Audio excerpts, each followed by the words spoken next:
The winter wind howled through the pine trees like a mourning woman the night Silas found her. Half frozen, barefoot, and carrying nothing but the child in her belly, she stood at the edge of his logging camp like something out of a fever dream. Blood on her dress, fear in her eyes, a price on her head, placed there by her own kin.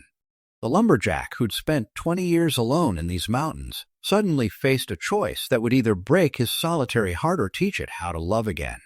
Picture this: a man who hadn't spoken a kind word to another soul in 2 decades, whose hands knew every knot and every pine within 50 miles, whose only company had been the crackle of his fireplace and the memory of a woman who died before he learned how to say goodbye. That man, 6'4" of weathered muscle and calloused regret, stood frozen in his doorway, rifle still warm from the day's hunt, staring at a girl who couldn't have been more than 17 winters old. She didn't beg. She didn't cry. She simply lifted her chin and whispered 7 words that would carve through his defenses like a blade through butter. My brother sold me for $3. Not pride, not even anger, just exhaustion so profound it seemed to weigh down the very air between them. The bruises on her arms told stories no words could capture, stories of kinship twisted into something monstrous, of loyalty bought and sold like livestock. Behind her, the sunset painted the mountains blood red, as if the very heavens understood what had brought her here. $3 and a bottle of whiskey, that's what they'd valued her at. $3 for a life, $3 for a soul, $3 for a child who might never draw breath if she stayed another night in whatever hell she'd escaped. Silas had buried his own son 31 years ago. He'd held that tiny body for exactly 3 hours before scarlet fever snatched away everything he'd ever loved. The weight of empty arms had become as familiar as his axe handle, as permanent as the scar across his left palm. Yet here stood this girl, no, this woman, offering him the impossible, a chance to matter again, to protect instead of remembering when he'd failed to. The price on her head meant men would come looking. Hard men. Men who understood ownership the way Silas understood timber. Men who'd drag her back through the snow and leave her baby's bones to bleach in some mining camp. Unless one lonely lumberjack decided these mountains had room for one more lost soul. Wind howled through the pine-clad ridges the night Elias Boone first saw the girl stumbling up the rutted logging trail. His axe paused mid-arc above the chopping block, moonlight glinting along its worn steel like a promise kept too late. Gnarled boots creaked. He stepped into the lantern glow, and there she stood, barefoot, belly round as a harvest moon, hair the color of fresh split cedar. A stranger clutching a threadbare shawl, yet something in her storm-gray eyes looked familiar, the way a half-forgotten song still hums beneath the noise of years. She gave her name as Layla McKenna, voice trembling yet defiant, and spoke the words that set his guarded heart pounding. Her own brother had traded her to a gambler for a tin star and a bottle of rye. When the man bragged how he'd sell the baby too, she fled into the wilderness, trusting the mountains more than kin. Lightning forked above the peaks as if Providence itself etched her plea across the sky. Elias, who hadn't spoken more than 10 words to another soul in 3 seasons, simply reached out his calloused hand. No bargains, no sermons, only the steady warmth of someone who knew what it meant to be left behind. Inside the one-room cabin, cedar smoke curled like old memories from the hearth. He laid quilts over the rope-sprung bed, then busied his big hands with water, cornbread, and a kettle of chicory. While Layla ate, he studied the way firelight painted brave stripes across her cheekbones. Every time she thanked him, he answered with an embarrassed nod, as though kindness were a debt he could never fully repay. Outside, a lone wolf cried, and somewhere beyond the ridge the gamblers' campfires flickered like watchful red eyes. Elias tightened the latch, stoked the flames higher, and decided that whatever came riding out of the dark would have to go through him first. Morning arrived in pale gold shafts that speared through chinks in the logs. Elias rose before dawn, sharpened his axe, then split enough pine to last a week, each swing declaring ownership over fear itself. When Layla emerged wrapped in his spare flannel, the mountain seemed to bow. She set coffee to boil, fingers lingering on the dented pot as if it were wholly iron. Between them stretched the unspoken knowledge that winter was sharpening its claws, and a child would soon cry beneath this roof. Yet neither voiced doubt. Instead, they spoke of smaller certainties, berry patches along the creek, smoked venison, the way chickadees brave every storm. 4 nights later, hoofbeats drummed up the slope. Lanterns bobbed like restless spirits, and a voice slick as river ice demanded the girl. Elias stepped onto the porch, rifle cradled easy in the crook of his arm, moonlight carving granite lines across his face. His shadow spilled down the steps like an oath made visible. Behind him, Layla stood in the doorway, one hand on the swell of tomorrow, the other resting lightly on his shoulder. The gambler laughed, spurs clinking, until he saw the calm in Elias's eyes, cold fire promising that death could ride tonight, but only one man would choose its direction. The mountain wind carried whispers of old promises as Caleb guided the wagon through the pass he'd carved with his own hands 2 winters past. Behind him, wrapped in 3 of his best wool blankets, Sarah pressed one trembling palm against the swell beneath her threadbare dress. The gold coin her brother had taken, a single piece stamped with the year of our father's death, had sealed her fate in town. Yet here, between these ancient pines, destiny seemed to bend towards something brighter. Caleb's log cabin crouched against the mountainside like a faithful watchdog, smoke curling from its stone chimney in the purple dusk. He'd built every inch with calloused hands and prayers muttered through split lips, each beam notched and fitted while grief still clung to his shoulders like a wet coat. For 3 years he'd imagined filling these empty rooms with laughter that wasn't his own echo, and now, without understanding why, he sensed the mountain itself had finally answered. Sarah's first steps across the threshold carried the weight of every door that had slammed shut behind her. The warmth hit her face like forgiveness, real warmth, not the fleeting heat of tavern stoves or the burning shame she'd carried for months. Cedar logs crackled in the massive fireplace, casting dancing shadows across walls lined with books Caleb had traded lumber to acquire.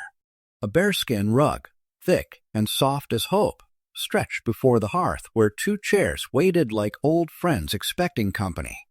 "Built the second one last fall," Caleb said, his voice rough from disuse. "Couldn't say why. Just kept hearing the wind tell me to keep building." He didn't mention how many nights he'd sat in that empty chair, talking to shadows about the life he'd lost when influenza swept through the valley. Some truths were too heavy for first nights. Sarah's fingers traced the spine of a volume on frontier medicine, her eyes wide with wonder. Books had been fairy tales in her world, things other people owned like silver spoons and Sunday clothes. The cabin smelled of pine resin and fresh bread, scents that wrapped around her like arms she'd almost forgotten existed. Through the window, the last light painted the peaks rose gold, turning the entire valley into a cathedral built just for them. Caleb moved with quiet purpose, filling a basin with water warmed by the stove, laying out clean linens he'd never thought to use. Each gesture carried the reverence of a man discovering sacred ground. When Sarah's tears finally came, not the bitter drops she'd swallowed for months, but something cleansing, they fell onto the bearskin like spring rain on parched earth. From the loft came a soft fluttering, paper wings stirred by the rising heat. Hundreds of letters never sent, written in a hand that had grown steadier with each passing season. Caleb had written to the silence, to the mountains, to the God he'd argued with until his throat went raw. Tonight, for the first time, the silence wrote back in the language of hearts finding their way home. Dawn broke through the pine tops like a trumpet blast, and Silas Boone stood on the porch with baby Lily against his chest, her tiny fist curled around one calloused finger. The letter he'd just read trembled in his other hand, ink from a Denver lawyer, cold as creek ice, informing him that the child's uncle had filed for custody. 3 days to surrender the girl or face the marshal. Silas felt the timber in his ribs catch fire where grief had lived for years. They would not take her. not while the mountains still held snow and his heart still beat. He saddled the big claybank mare before the sun cleared the ridge. Lily rode in a sling across his coat, asleep against the steady thunder of the horse. 20 miles of switchback trail lay between the cabin and town. He covered them in 3 hours, cutting switchbacks no wider than a mule deer track. Every hoofball rang like a hammer on an anvil, forging the oath he'd sworn at the creek when Lily first smiled at him. "You are mine to protect." The high street of Mercy Gulch buzzed when he rode in, shopkeepers pausing mid-sweep, miners spilling from the saloon. Silas dismounted, boots striking dust into golden light, and climbed the courthouse steps 2 at a time. Inside, the uncle, Cal Henley, thin as a gambler's promise, leaned against the rail with papers in hand. His eyes flicked to the child and narrowed. "That's my brother's blood you're holding, Boone. She belongs with kin." Judge Rollins, a man shaped like a whiskey barrel and just as full of law, raised his gavel. Before it could fall, Silas stepped forward, voice steady. He told the crowded room how he'd found Rose Henley bloody and bruised, how her brother had traded her for a dozen bottles of rotgut, how she died naming her daughter after the first flower of spring. He spoke of nights walking the floor with a colicky infant, of learning to warm milk on a wood stove, of the moment Lily's eyes turned from storm gray to sky blue and called him Pa without a word. When he finished, the silence was so complete the ticking of the courtroom clock sounded like distant gunfire. Cal sneered, waving the document. "Law says blood decides." Silas reached into his coat. He drew out a small Bible, the one Rose clutched on the night she arrived. Tucked between Exodus and Leviticus lay a second paper, her last wish, witnessed by the widow McCreary, naming Silas Boone as Lily's father in every way that mattered. He laid the Bible on the bench like a sword. Judge Rollins read the page, cheeks reddening beneath white whiskers. Gavel cracked once. "Case dismissed. Miss Lily Boone stays with her pa." Cheers rolled down the hallway. Outside, sunlight slanted across the horses' withers as if the town itself knighted the pair. Lily stirred, opened her eyes, and laughed, a sound like wind chimes in high timber.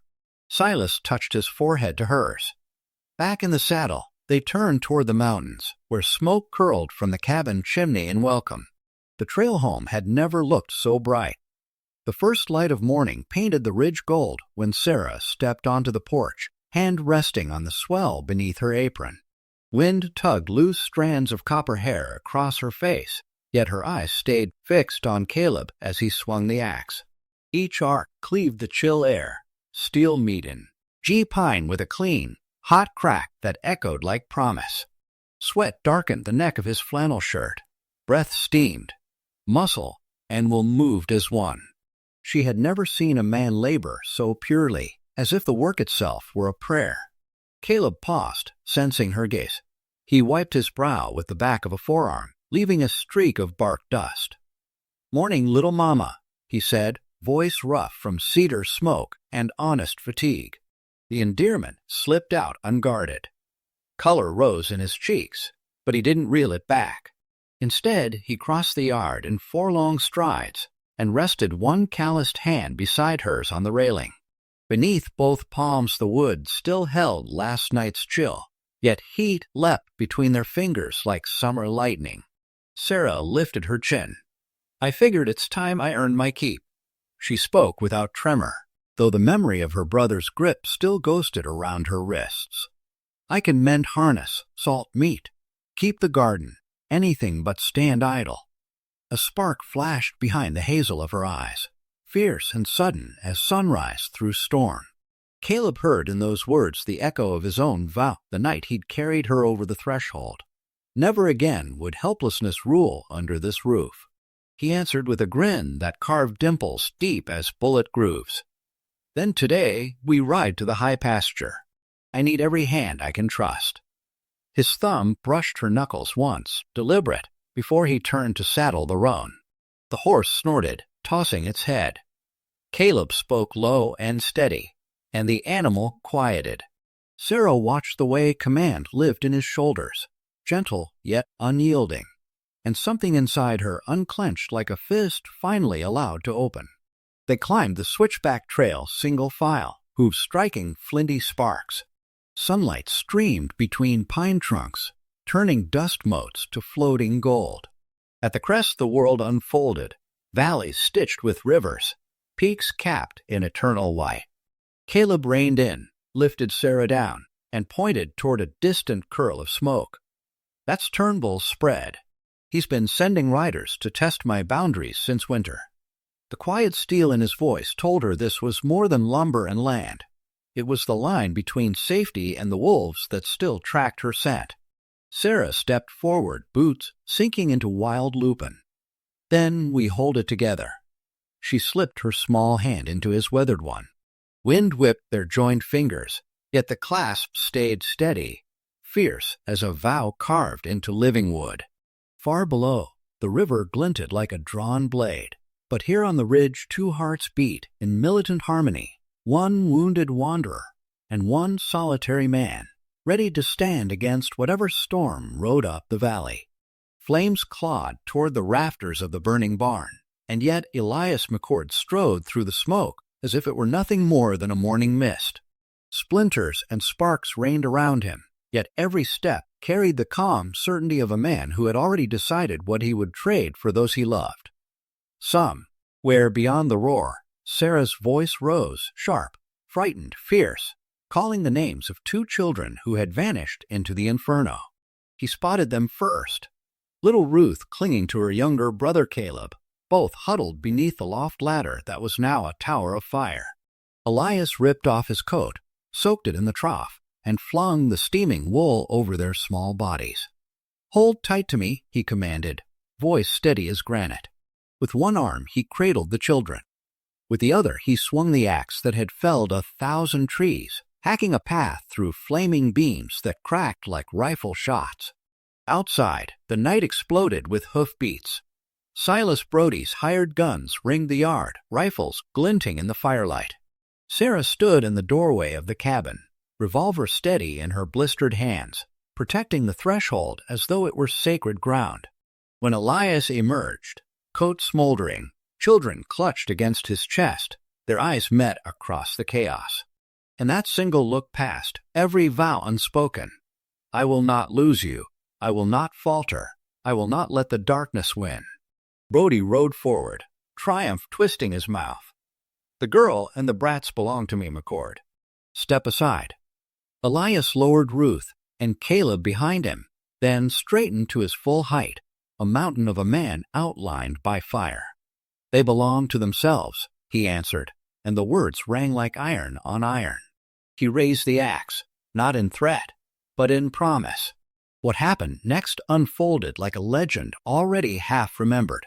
Elias charged, not away from the rifles, but toward them, axe arcing in a silver blur. Bullets whined past his ears, yet each footfall carried the rhythm of a heart that had finally found its purpose. Behind him, Sarah's revolver cracked, once, twice, dropping a gunman who had flanked him. Together they moved as if guided by the same pulse, the same unbreakable thread spun from loneliness and hope. When Brody's horse reared, Elias seized the bridle and pulled the outlaw from the saddle. Fists collided with the sound of splitting timber. Brody fought dirty, knife, teeth, nails, but Elias fought like the storm he had once feared to unleash. In the end, Brody lay in the dirt face down, while the barn collapsed behind them in a final shower of sparks that lit the sky like sunrise. Silence settled over the clearing. The children ran to Sarah, and she knelt to gather them against her rounding belly, tears carving clean paths through the soot on her cheeks. Elias dropped the axe and went to them. 4 silhouettes against the dying fire, no longer strangers, no longer alone, but something forged stronger than blood or bargain. Dawn found them standing in the blackened yard, hands clasped, watching pale gold light spill across the mountains they would share. The newborn's cry split the Montana dawn like a trumpet blast, echoing off the treetops that had once been Ellie's only companions. Sarah's hand found his across the worn quilt, her fingers trembling with exhaust, tan and wonder. For the first time in 37 years, Eli Whitaker understood what it meant to be absolutely certain of his place in the world. Thunder's hoofs thundered up the ridge not an hour later, carrying Sheriff Morrison with a posse of riders flying crimson bandanas, Sarah's brother Jedediah at their head. The gang pulled up short at the sight of Eli standing on the cabin porch, cradling the tiny bundle that contained all his dreams. Behind him, Sarah stood tall despite her weakness, her eyes blazing with the same fire that had first drawn him to her. "Step aside, Whitaker," Jedediah snarled, his face twisted with greed and shame. "The girl and the baby belong to me. I got papers." Ellie's laugh rumbled deep as an avalanche. "Only thing you got, Jedediah Kane, is a choice. Ride away now, or ride away in chains. Your sister and this child are under my protection, and I protect what's mine with every breath in my body." The standoff lasted 3 heartbeats. Then Eli stepped forward, placing the baby gently in Sheriff Morrison's arms before turning to face the gang alone. What happened next would become legend across 3 territories. The lumberjack moved like lightning, split from granite, one moment standing still, the next disarming Jedediah with moves learned from years of wrestling stubborn logs. The rest scattered like autumn leaves before winter's first storm. By sunset, the cabin had transformed into a celebration. Neighbors arrived bearing smoked hams and fresh bread, pies cooling on every windowsill. Sarah's laughter rang pure as mountain water as she introduced her daughter, Hope Elizabeth Whitaker, to a community that had somehow become family overnight. Old Pete McAllister, who'd never married, wept unashamed as he held the baby. Widow Chen brought hand-sewn dresses in every color of sunrise. Eli stood outside as stars emerged, watching the warm glow from his windows paint the clearing gold. Sarah joined him, slipping her hand into his calloused palm. Together they watched their daughter sleep, wrapped in the quilt that had warmed 3 generations of Whitakers. "Never thought I'd have this," Eli whispered, his voice thick with emotion.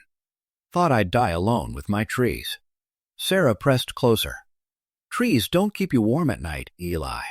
Trees don't give you grandchildren to bounce on your knee." The following spring found them building an addition to the cabin, Sarah directing while Eli swung his axe with the same precision that had felled 1,000 trees, but now each cut served a different purpose.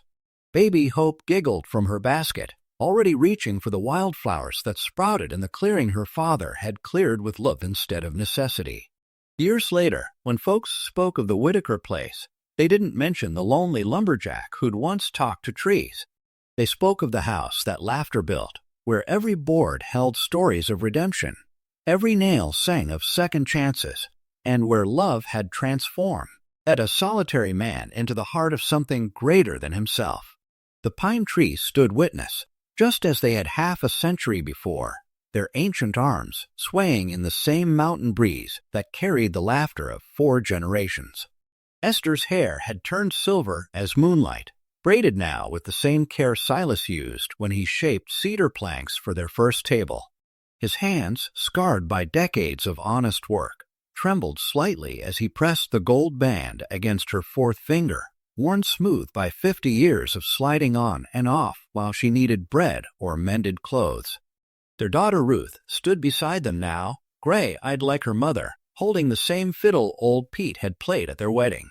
The bow touched strings weathered like the mountains themselves, and suddenly the clearing filled with the same reel that had sent Samuel toddling down the aisle all those years ago.